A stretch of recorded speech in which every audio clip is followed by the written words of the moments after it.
I believe we're done putting ourselves over. And it wasn't just a great week for wrestling with, it was a great day for wrestling because we are wrestling with the news. Um, and through all of the fun that we had last week, obviously, everything that Tony Khan and AEW shit on, um, we we forgot to talk about one very important thing that's happening this week. You wasn't here, so can you guess what that one major thing was? I'm assuming not the CM Punk tape, right? No, Um, Not Jack Perry, right? no.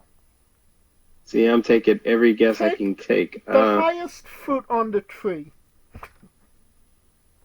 Nick Khan? No, me and Scooter forgot to talk about Backlash last week. We Ah! and the show is currently going on as we are recording this. So No shit. did Well, it is France and it is super early, and I will say, remember what I told you last year. This is the new WWE formula. Yes, it is.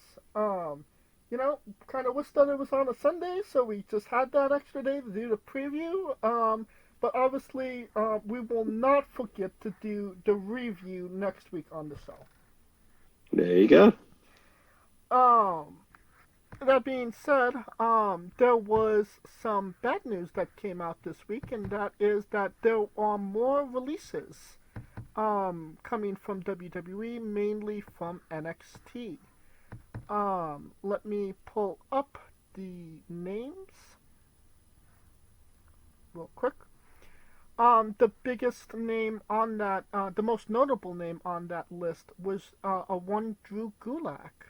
Um, Me and Scooter talked about it being, um, maybe they will. WWE took him off TV and because of the Ronda Rousey comments.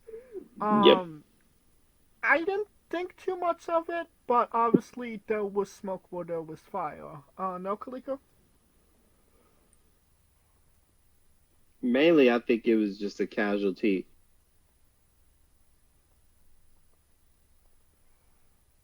A casualty of the budget cuts. Yep. Did I lose Kaliko? No. Hello. Yes. Yes. No. Can you hear me? Maybe. Yeah, I can hear you. Yes. I There you go. see. That's what. Man. God damn it. Anyways, I think he's just a casualty of, even if what he was saying was true, what Ronda Rousey said got around the world 10 times over before he even got his boots on, to tell the truth. Does that make sense? Yeah, I got that.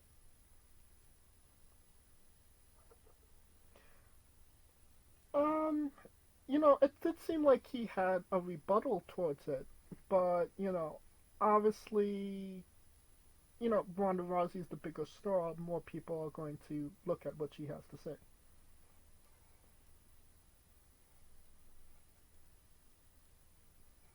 Kaliko? And this is. Yes, I hear you. Oh, now I okay, and we lost Kaliko. Hello? Yeah, here. Now we go. There, see. I have to die and then come back. I don't get it. Respawn. But anyway. Respawn. Yes, he became a casualty of Ronda Rousey saying what she's saying, and it hit everything around the block or 10 times over before he even gets to say what he needs to say.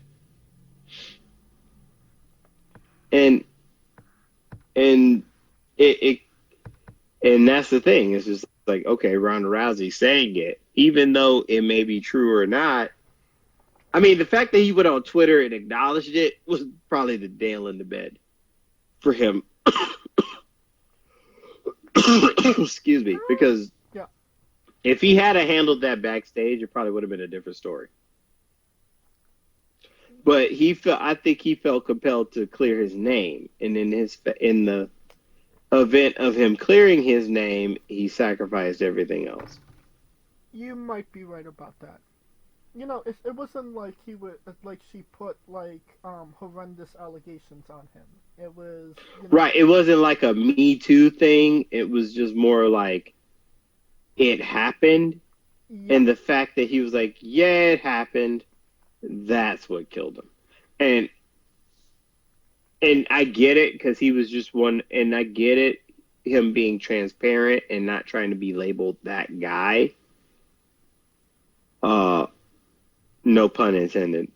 Uh, but that's what cursed him more than anything. Because most of the time, if you just kept your mouth shut, I wouldn't have think twice about it. Because no one was going to care what Drew. Even if he was going to say what he was going to say, no one was going to care what he had to say. So he was better off just shutting the hell up. Maybe Chris Jericho was onto something with those NDAs. Like 10 times over, boy. Listen, brother. Well, a part of those releases was a one Drew Gulak, Ezekiel Balonagun, uh, Julian Baldy, Trey Bearhill, Emma Mazaria Diaz, Keyshawn Lee Floor,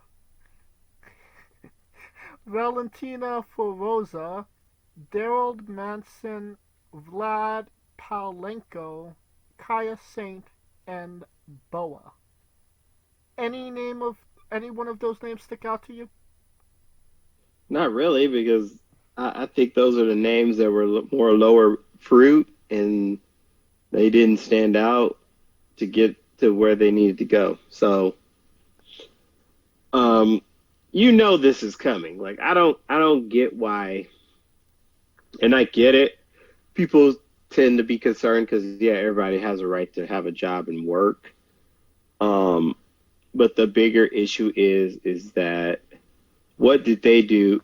If they did everything within their power to make it work and it didn't work, they should be able to live with that. But other than that, Right. it's part of the game. You have to provide value. And I think we kind of forget that because most people think, oh, well, he's a good wrestler. They should keep him. And it's like, no, what is he doing to provide value? Are people buying a ticket to see this guy? Exactly. Because it doesn't matter whether he's good. What matters is he putting ass in the seats.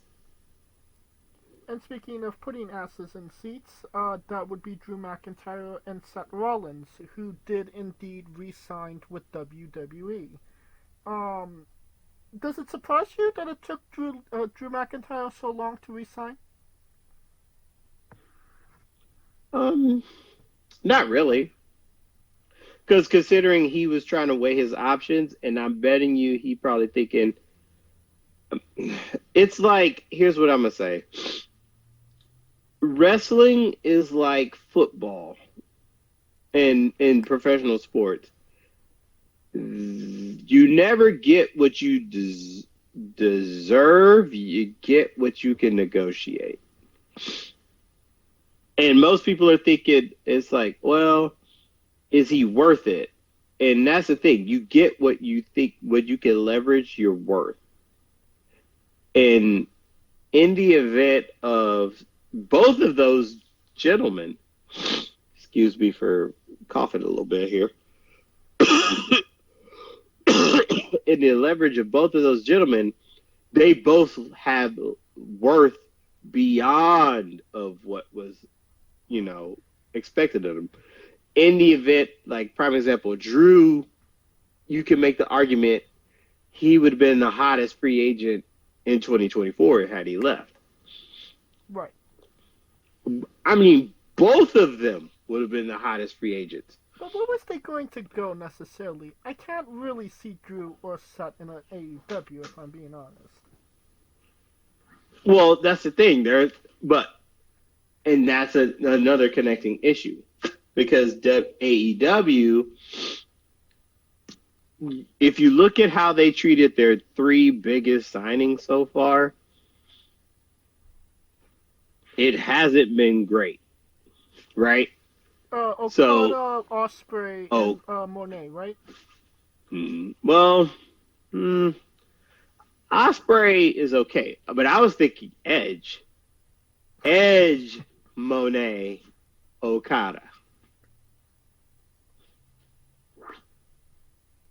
And you see how, I mean, it's not like they're being relegated to uberly top of the card, right? Right. And Seth is a little different to me. Excuse me, because Seth wrestling 2 matches on a torn meniscus, you goddamn right they were going to pay his ass. Like, when his wife came out, I was like, yeah, he tore his meniscus and he still wrestled 2. I'm like, what the? Oh boy, they're going to take care of this guy. You know, he held up through the whole event, but like after Cody and Roman, you could see that he completely crumbled. He was out of it. He was no, you could see he was out of it on the first time Drew hit the knee. I mean, yeah, but I mean, he got through it, and to get through that and still make his way into the main event match with Cody and Roman, like, wow. Which is bananas. So to me, that's what when people say demonstrate value, think Seth Rollins, because he is the epitome of it. Because he easily could have taken okay, I'm gonna drop the title, get the surgery, come back stronger. He literally kept the title, worked 2 matches in 2 nights, so his value to the company skyrocketed. Oh yeah. Because not only do they see him as a guy, as a top tier guy, they see him as a top tier dependable guy. Right. And sometimes, and that's, I think, what us as fans kind of get jaded on, because to me, I'm thinking the best ability is availability. And he more or less burned as bright as he could before he went out. Exactly. And I mean, this isn't. I mean, it's not like it's the end of Seth Rollins. He's coming back, you know. But it's good that he's taking this time to actually properly heal and take some time off, because that whole heavyweight champion run was completely insane, in a good way. I mean, when you think about it now, at the end, like it, and that's crazy because we sit there and we do in hindsight 2020. I was like, oh shit, this dude was on it. Right. But in the midst of it, they're like, oh shit, why the fuck is he? You know what I mean? Yeah. So we kind of get stuck on that. And that's why I'm right. And with Drew's a little different because he literally had to change his whole persona. And the Punk thing kind of helped him in that regard. A lot of factors helped him in the regard of his character switch. And his character switch became so on that you know what I'm saying? People bought into it because honestly, his character switch was relatable. Right. In the sense that, dude, I fucking was here during COVID, no one cared, and now I'm like, fuck it, I'm getting mine, and everybody's like, oh yeah, get yours. Right. And so it makes sense. And arguably, Drew is doing the best work he's ever done in WWE with, this whole CM Punk thing, which, in all honesty, just fell into his lap. It did. I mean, honestly, Punk coming back. You know what's crazy? CM Punk is like this domino effect, the butterfly effect. Like, literally, he gets in a fight with Jack Perry. Jack Perry goes to Japan, comes over. He comes back to WWE. Nobody likes him in WWE, which is like Drew and Seth, the two people who are injured. And now they're getting their bread because of that shit with CM Punk. Oh yeah, it's like you said, the CM Punk effect. Not affected by the CM Punk effect would be a one Braun Strowman who has returned as of last Monday. If I'm being honest, I don't think Braun Strowman adds any value to WWE at this point. He's kind of a relic of one of the worst eras in WWE. Um, but if they do what I hope they're gonna do with him and keep him busy until Uncle Howdy returns, maybe with a Matt Hardy, then there might be smoke where there's fire when it comes to Braun Strowman. Kaliko? Depends. I mean,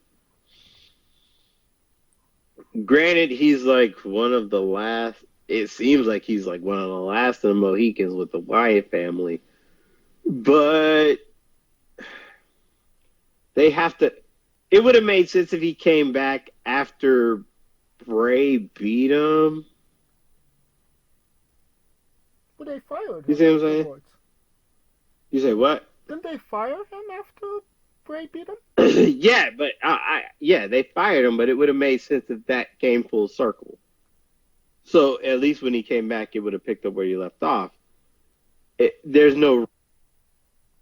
Oh, we lost you, Kaliko, if you can hear me. Hello? Yeah, I can hear you now. Okay. It would have made sense if there was a reason that he went back. Like, what is the reason for him to go with Uncle Howdy? I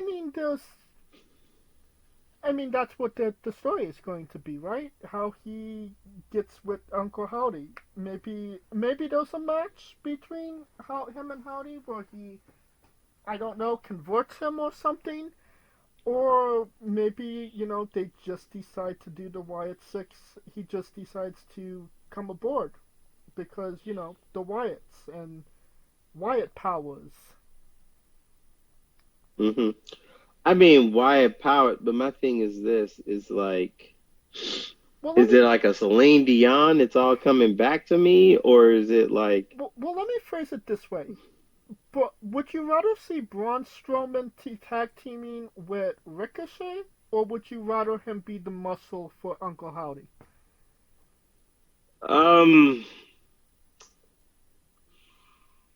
Well, you're actually thinking about this. Well, because either way is not a great spot. Because you think about it, a lackey for Howdy, who is this mystical superpower being that kind of really doesn't need it, or him tag teaming with Ricochet, who's the current speed champion, and it kind of brings some stability to the tag division. That is inaccurate, Kaliko. The current speed champion is Tony Khan. What? Like ADHD? Yeah.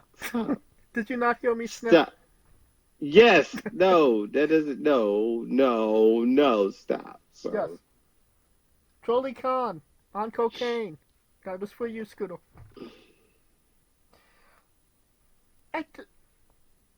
I phrased it in a rhetorical manner because I don't care to see him with Ricochet. It literally means nothing. That's like if teaming Big Show with Rey Mysterio. What is it going to do for Ito Guy?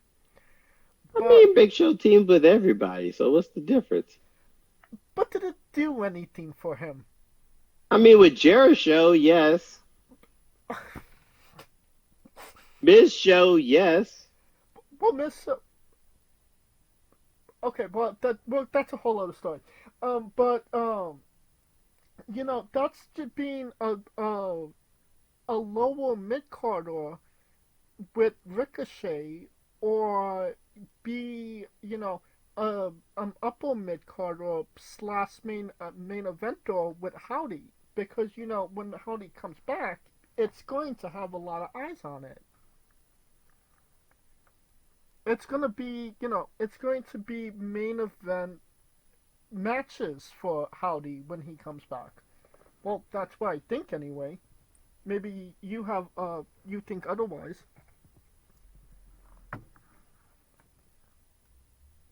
Oh, if you can hear me, I don't think I can hear you. Still have to start from scratch. Who's gonna have to start from scratch? The Howdy situation. You just can't like plug that in and be like, oh yeah, just go. He has to build his own path. Right. And, it's kind of. I feel it has to go the route of. He has to right the wrongs that Bray left behind.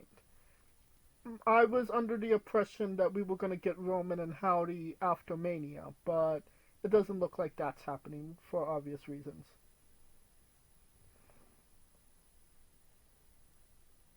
Oh, you still there? God damn it. Hello? Yes. There we go.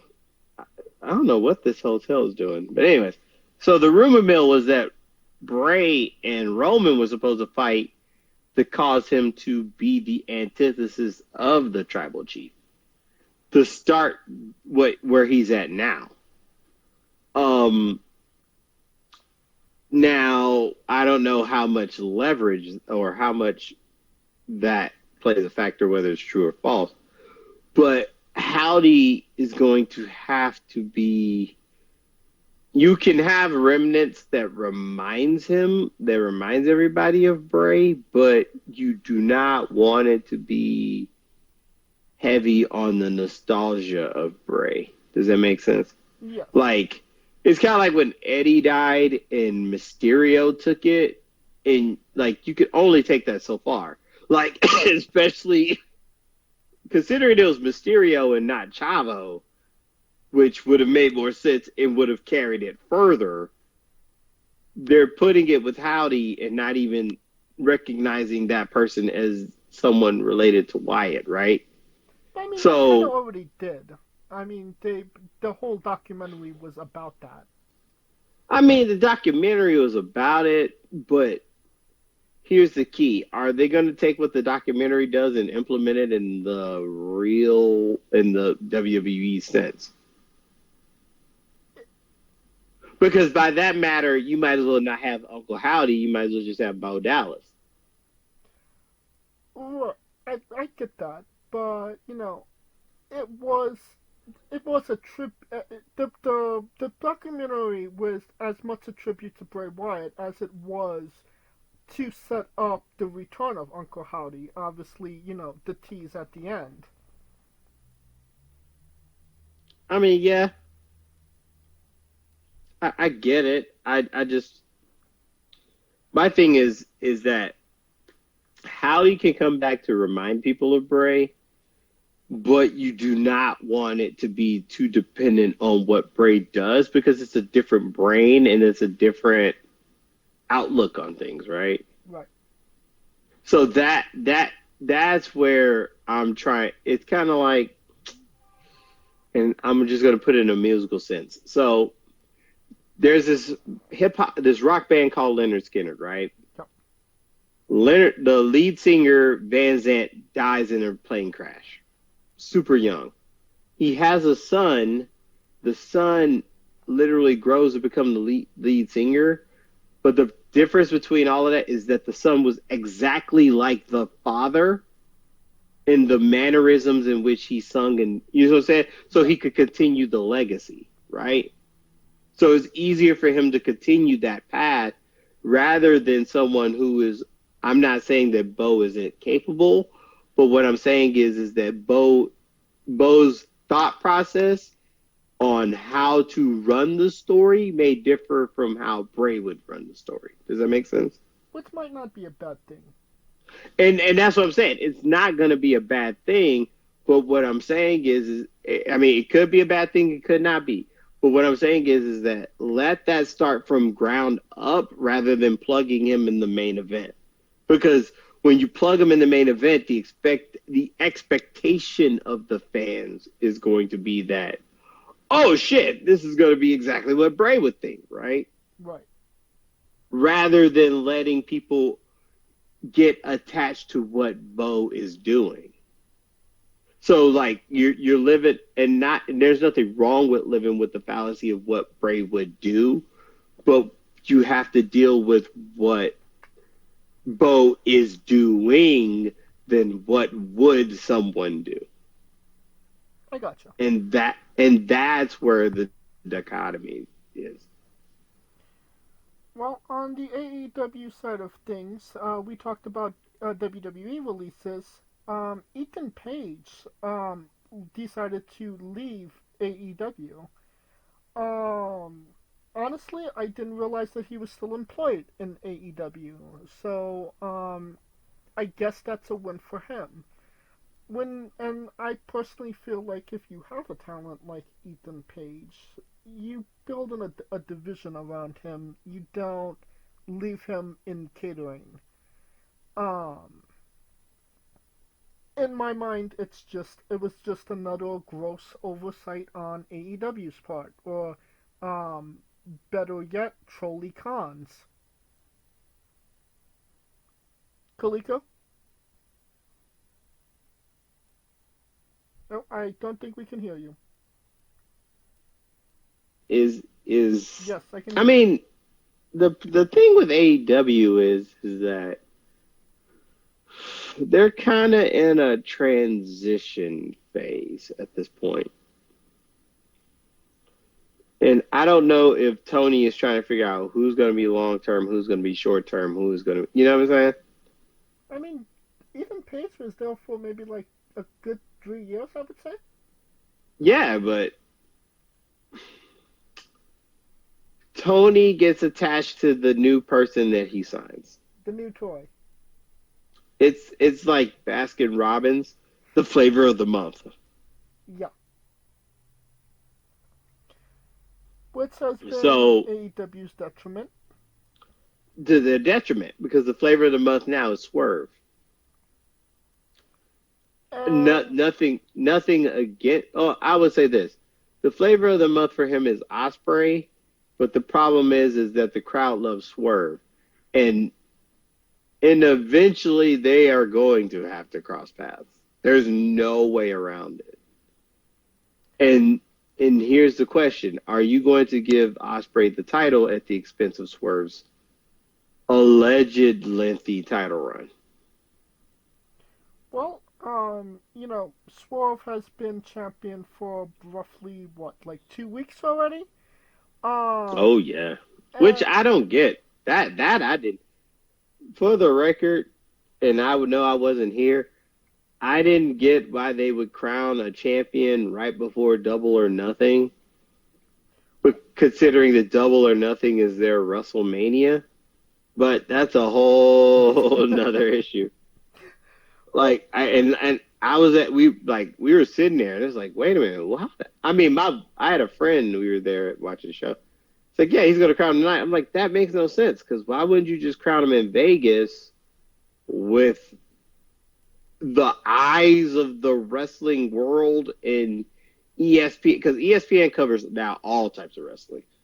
It's easier to get ESPN to sell you a Double or Nothing than Dynasty. well, obviously, they put the belt on him at Dynasty so they could announce the mega main event of Double or Nothing: Swerve Scott versus Christian Cage. Which does nothing for Swerve. I can make the argument it does nothing for Christian as well. No shit.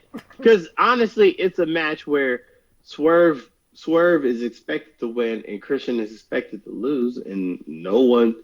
It's one of those things where it's like it doesn't put a jeopardy on Swerve, which would have made sense. I mean, honestly, you might as well have gave Joe the rematch. Shit.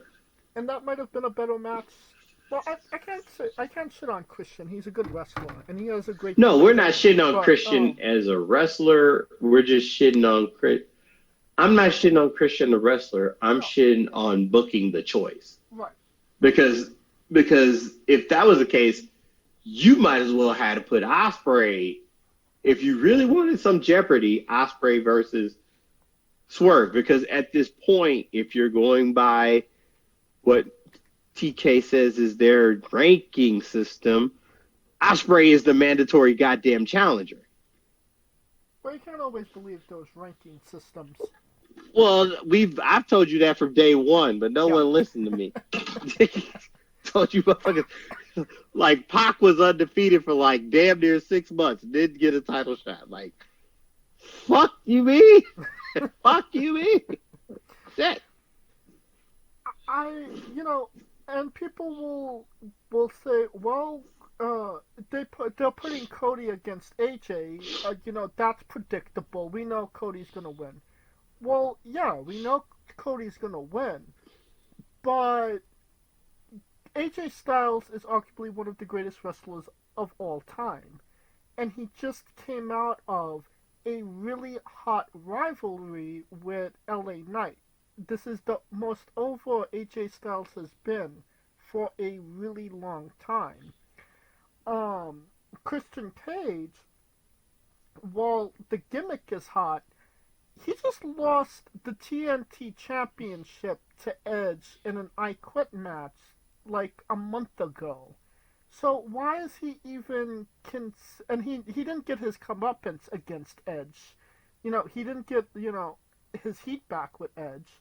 So I just question why he's getting the title match at all. But that's AEW logic for you, no?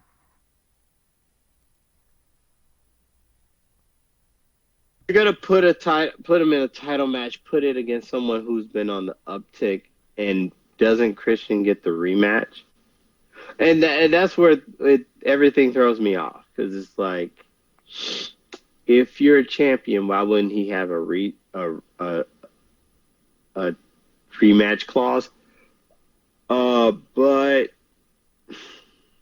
I mean, it doesn't. A lot of things with AEW doesn't make sense in the sense of how they're shooting their matches. But the Swerve Christian is kind of uber. It screams uber predictability, and eventually TK is gonna have to figure out what he's gonna do, because I already know if he had his way, Osprey would have the title today if it wasn't for the fact that everyone in AEW's fan base, is on the Swerve When I Drive. So yeah, and that's not knocking Swerve. So let me put that to the people. Swerve is a hell of a wrestler who is hella over, and everyone keeps yelling that he was not used properly in WWE, which to me is bullshit. I think him and Joe became a casualty of the Vince McMahon Triple H succession power, right. and they made the most of it. I as of right now, put I wouldn't put the title on Osprey. The people chose Swerve Strickland to be their next champion. Their Swerve Strickland is their guy, Right. and putting the title on him and then stripping it away from him like a couple months later. I don't think that's gonna hurt the little fan base that they have left. If I'm being honest, I think Well, so. the question Anyway. is, the I mean, the they the haven't big even. what are Yeah, the thing is, what are they going to do to keep him busy in the meantime? Because at least with Swerve, you had him with Hangman, who was the champion, and you had Hangman costing him the champion. You see what I'm saying? yeah. Like, it was like an arc. He had an arc villain in that sense. Who is Osprey's arc enemy to get to the title. I guess we're going to have to figure that out. Right. And I mean, they haven't necessarily been treating Swerve with the best. He wins the championship on a 4-hour pay-per-view. A lot of people, by the time we got to Swerve and Joe, we're like, okay, win the match so we could go home now, and win the match so we could do something else but watch AEW. You want to have a little celebration with the new champion, see what he has to say. They put him in an immediate title match on Dynamite that nobody talked about because Moxley was defending the IWGP champion, and which is a shocking win, by the way. Yeah, and obviously the Tony Khan took the Meltzer drive or whatever, and then from what I heard this week, there wasn't a lot of Swerve Strickland on the show either. So, they're pretty much burying him with all of the other bad crap that they have on the show. And it's getting overshadowed by the worst of crap in the Elite and Jack Perry and everything else.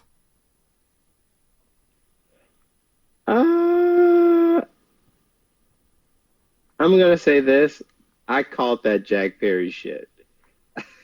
But because I mean, there's no benefit of showing that unless you're doing it.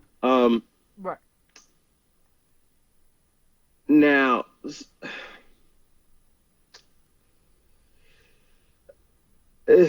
you could be right with the Swerve part being a casualty of the fact that he's stuck in all this and he's trying to figure it out. My biggest issue is that I hope AEW fans are not, oh, he got the title, now who's next to get it? Because it seems like with certain champions, and not just Swerve, like you can see it with Cody, in the sense that, oh yeah, they won the title, now who's next to get it, right? Like they're counting down the reign right as the reign is starting. Right. Which to me is the most utter bullshit I've ever seen in my life. Well, I feel like that only happens, when they count down the title the championship reign, when that champion wrestles people that they deem to want them to want to have the championship. Like, if Cody Rhodes wrestled LA Knight, for example, at Backlash. Oh shit, it's over. Exactly. So, but, it's not LA Knight, it's AJ Styles. Well, AJ Styles had the championship. Would it be cool to see him win the championship again? Of course. Is he? No. Is he as over as Cody as a heel? Absolutely not. So we're going to cheer, Cody. The opposite of that is Seth Rollins versus Nakamura, where we wanted to see Nakamura win the championship because he was never a WWE champion before, and we wanted him to get that right. You kind of see how I'm viewing this? Yes. It depends on who the challenger is. Well, my only rebuttal against all this is that if they're really trying to go off any given day, someone can do it. It wouldn't matter who the challenger is. Because anybody can get got. You see what I'm saying? Right.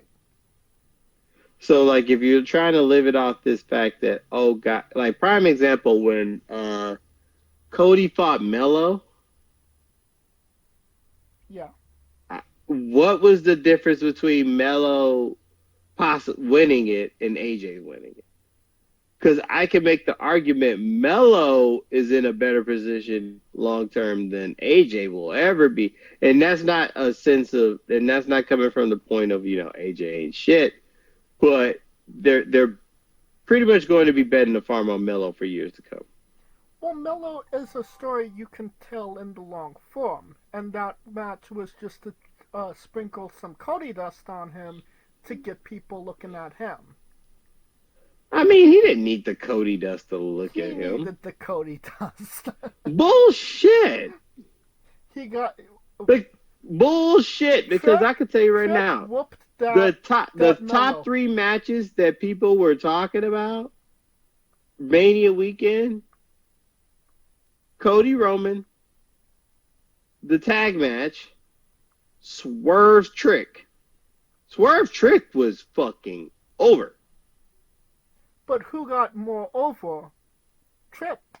People are. Which was that? But that was the point of it. That was the point.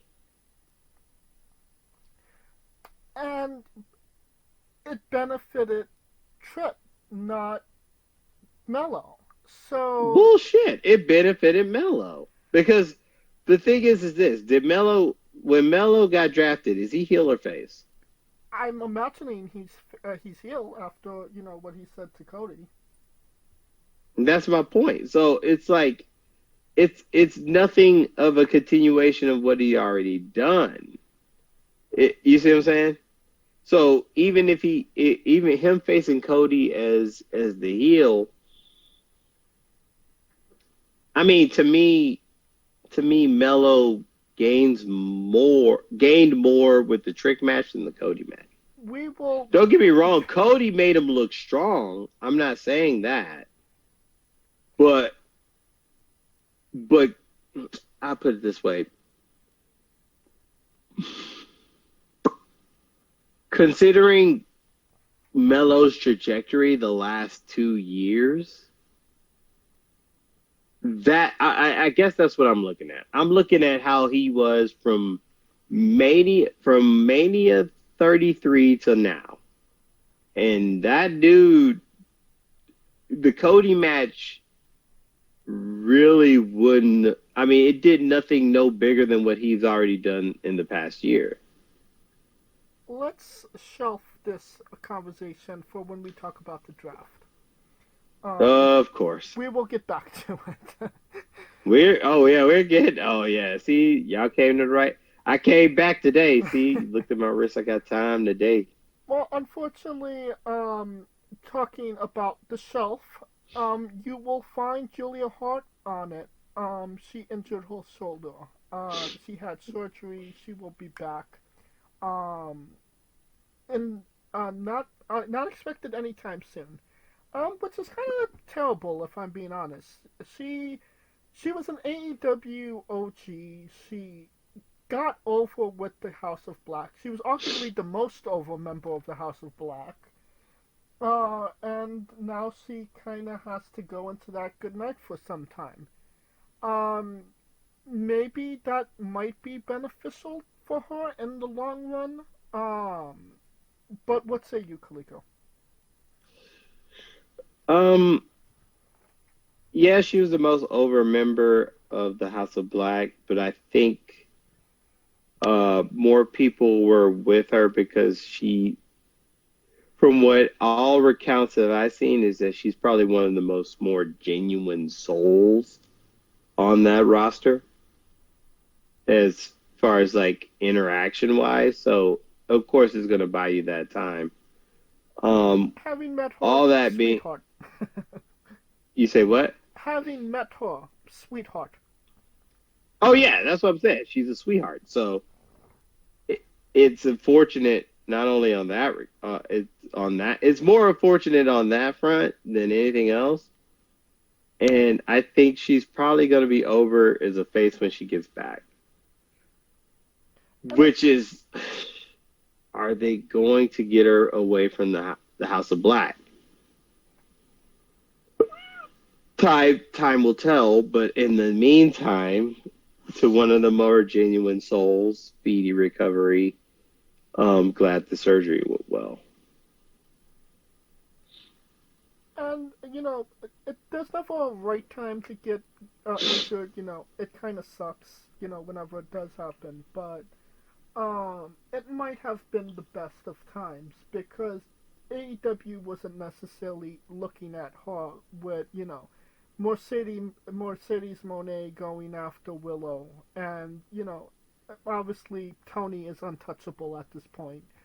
So nobody was really going to be looking at Julia Oh for yeah, the time being. Tony's goddamn untouchable. So it when she does come back, maybe that division is going to need her a hell of a lot more than they do right now, and I hope that they do because I like myself some Julia Hart. Um, Side note. yeah, Side note. That. Side note. Shout out for Tony Storm because that promo she cut the night before Dynasty was a fucking gold mine. because Nikki Garcia can't hold a pussy-scented candle to her. Well, between that and the fact that she said that this belt, uh, this belt basks in the what did she say? That bask in the sun. Oh, it basks in the sun that shines off my ass. Couldn't couldn't get better than that. And then the fact that she said that I make love to my demons and they know my address. That promo was just awesome. I'm just gonna say that. Like I usually, and for us that we are like AEW, it seems like people are gonna think we're AEW flakers. I have to give props where props is due. That promo was fire Oh yeah. as shit. Well, keeping on the injury list, MJF had shoulder surgery. Um, he's going to be out for the foreseeable future as well. He's already been out for a good amount of time anyway. I think the last time we've seen him was the end of December. So he's already out for months, and I can't imagine it's going to be any less than another 6 months with the shoulder surgery. Um, Yeah, he's go- 6 to 9, give or take, depending on the severity. I can't imagine that he's not going to miss all of AEW's bigger events. And as far as if you believe in rumor and innuendos, he did resign with AEW. If he did, Tony Khan would have been the first person to go out of his way to say that he did. Oh, actually, you might not be wrong about that. So you might be right about that. So are we saying that MJF may not be signed with AEW as of right now? That he may still be a free agent? I'll believe it when they announce, because I'm putting it this way. WWE didn't go out of their WWE went out of their way to go, hey, Seth is with us, homie. Like, Oh, that's true. And Drew for that, the Rock announced that Drew was staying. The Rock delivered him a fucking sword when he was.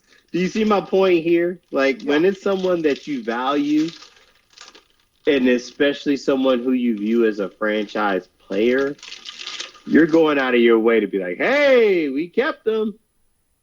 Trolley, I hear Tony Khan say to the great crowd we have in Chicago that we have re-signed MJF, and I have given him the ceremonial cocaine. I mean, you saw how he was with Will Ospreay. I'm just telling you. There was some ceremonial there, but nothing that we could show on camera. Oh God. um something not to celebrate is AEW losing its international streaming deal. A streaming service that streams to more of the other countries in the world. I believe parts of Asia, Europe, Scandinavia, etc. Um, they dropped AEW. It was supposed to be a multi-year deal. After exactly 1 year, they dropped AEW. Stating that they every show that they put on their platform underperformed, with the exception of the couple of main shows that AEW did, being Double or Nothing, All In, All Out, etc.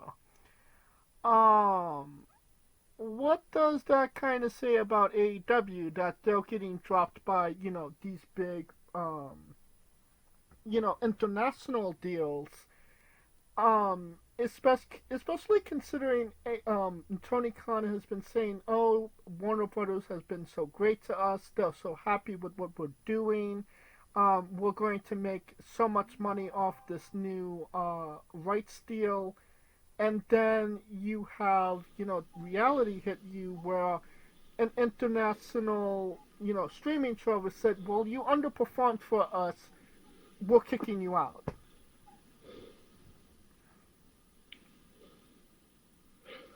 Well, this answer is going to be multi-layered for me. Okay. One, AEW has not expanded shit, which is the biggest problem of them, and we've gone over that. So I'm not going to beat a dead horse with it. B, I think their Warner Brothers deal has everything to do with what NBA does with TNT. Okay.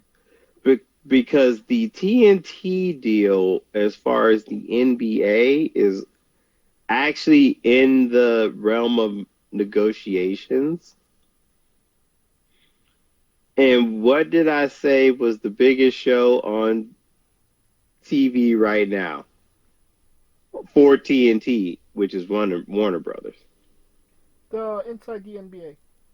Exactly. So, if they might be a casualty, if I were them, either they're hoping that NBA is gone so they could have more leverage, or if NBA stays, they might become a casualty.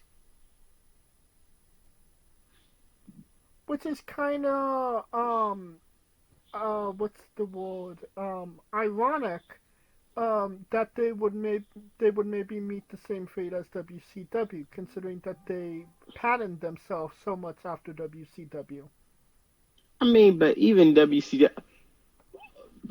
WCW placated to their base, but they also placated to their base with like one of the biggest groups of all time. Well, what I mean is that the network didn't want WCW on their TV anymore, so they got rid of them. I mean, I don't think that's the case, but I also look at it like this: the number one money generator for any TV is going to be live sports, because that's one thing that everyone, no matter what age, demographic, or whatever the case, is willing to actually get cable and or TV services for. Because the one thing that it's like the Sunday ticket, right? Everyone bitches about the price, but you don't want to be the motherfucker that misses the football game. Right. So and that's where I have the issue with AEW, because at least with WWE, they have the track record over the last 30 years ago. Hey, we've been hot, and now they're back on the upswing. You see what I'm saying? if you hear WWE is coming to your town, it doesn't necessarily matter who from WWE is coming, but that WWE is coming. You're going to buy a ticket. Oh no, look at the tickets for Ontario. Them bitches Right, just in our backyard. Them hoes are like still high. right. And that's without Seth, without Cody. You see what I'm saying? Well, it's in September, so we'll see how when we get closer. But no, well, no. What I'm saying is Cody's on SmackDown. Seth is gone with a knee. Right. It's literally just Becky Lynch and the Super Friends of Wrestling. McIntyre and Punk possibly. Right, Punk. You know what I'm saying? So that's what I'm trying to get at here. WWE, the name is more important than the wrestlers. AEW is having this identity crisis. It's like, do they want to placate to their base? Well, and not even do they. They are placating to their base more so than they are trying to expand their tent. Right. And that's always been to the detriment of them. And each week AEW Dynamite, the flagship show comes on, ratings go down further and further at the longer we go out. Yeah. All right. And maybe one of those reasons is about our next news segment. And you know what? I'm gonna start it out with an actual story of how I came to find out about this news. Um, so I was talking to my mom, and she was saying that somebody fell off a mountain, and she wondered if that was Darby Allin. And I said, well, that can't be Darby Allin, unfortunately, because he broke his ankle, so he can't climb a mountain with a broken ankle. He's recovering. I swear to God, 20 minutes later, I saw that Darby Allin got hit by a bus. I don't know why I'm laughing, but that's fucked up. No, he didn't fall off a mountain. No, he got hit by a fucking bus. And Sting pushed him. Talk about a cliche in real life. I mean, it's wrong to laugh about it, but he did break his nose. But it's a very Darby Allin thing to happen. No. It is, unfortunately. I hate laughing, but I hope he gets well. There's a movie called Pure Luck with Martin Short and Donald and Danny Glover, in which like the guy is like the epitome of bad luck. Everything would happen to him. Like anything that could go wrong will go wrong. I feel like that's Darby Allin right now. I also feel like, he's an adrenaline junkie. Maybe he felt like he could outrun the bus with a broken ankle and he didn't. Mm-hmm. Yeah. Yeah, well, guess we're throwing Darby Allin under the bus at this point, but it seems like he was already there. Haha. Haha. Alright, that will conclude our coverage of the news. And now, a quick word from our sponsors. Hey folks, this is the Colossal Mike Law, and you are listening to Wrestling with Entertainment. Enjoy the show, support these guys. We appreciate it very much. We'll see you at ringside.